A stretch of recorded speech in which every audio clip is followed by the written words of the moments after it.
It really means the world to me to have the support of other people who are thinking about our next generation, as well as those who have been working on the front lines through this entire pandemic and really deserve all the credit for the work that you've done and continue to do.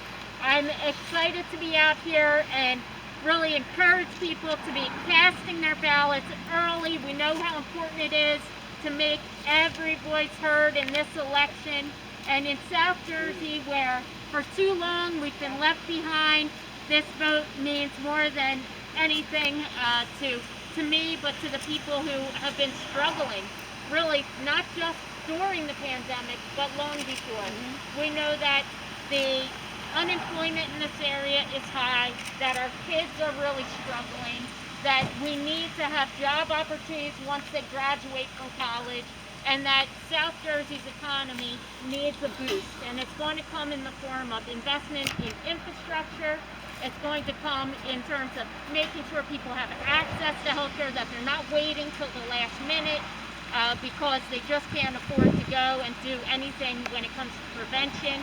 And that we're going to have a brighter future, not just tomorrow, but in the years to come for South Jersey, because you have somebody that's fighting and really talking and bringing in your voices, fighting for labor, fighting for secure retirements, fighting for our climate, and all of those issues that really matter to you, that you're fighting for every day. And I'm just glad to be here with you in this fight. Thanks for spreading the word all across the country. All right, Amy. This is a really important local fight, and it's a really important and part of why.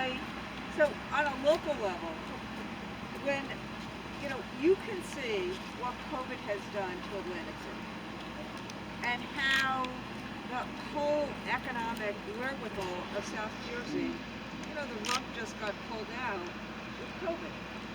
And the way you recreate an economy is you tackle the virus. You don't pretend it doesn't exist.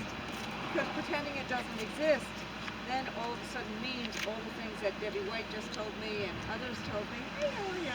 And that there's a really kind of foreboding sense of what's going to happen to all these small businesses. What's going to happen now if the hospitals get overcrowded again? What's going to happen in terms of the continued delay of opening up the boardwalk in a real way, or opening up the casinos in a real way?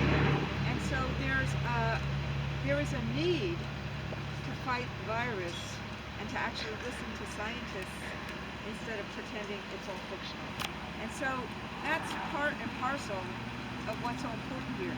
But then to have someone who ran as a Democrat, who is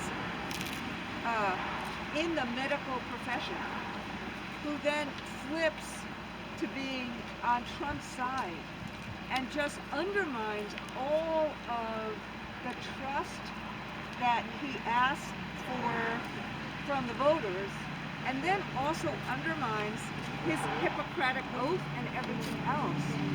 All of that is kind of it's kind of a metaphor for everything that's going on nationally. It's this sense that this alternative universe, which Trump keeps throwing out every single day, which is actually really hurting people. The more we don't fight the virus, the more unemployed we're going to have. The more we don't fight the virus, the more people who slip into poverty. The more we don't fight the virus, the more small businesses go under. The more we don't fight the virus, the more problems we have in our economy. And you see in South Jersey, and I remember, when we started doing all of the organizing of some of the rehab places in South Jersey as well, you see how many people are kind of living on the edge, paycheck to paycheck, this and that. And then, on top of it, what we need to do for kids, what we need to do for not just for education, but for health care. And so what we love is that you're running with those kind of heart and family issues in mind, and you're not scared to run hard and to run with passion against Mr. Drew. Thank you. And we're really, really, really appreciative of it. And our union, we believe in educators, you know that, and our unions and all of our different aspects of it really want to be there for you. So Thank you. Well, you won't remember this, but when I was still a classroom teacher, I met Randy at Education Nation, and I was starstruck because I'm teaching middle school, and I got to attend this event where I first got to ask you about mental health in the classroom and your commitment to young people and mental health and social emotional learning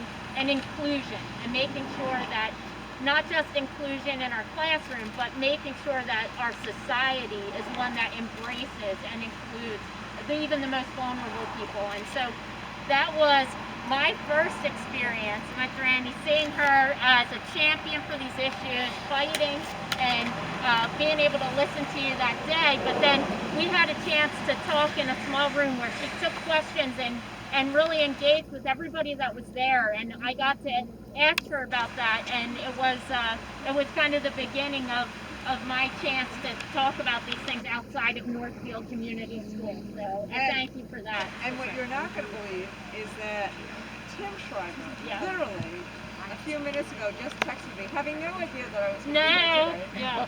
Yeah. Tim is Amy's cousin, but we have been between Save the Children and the work that we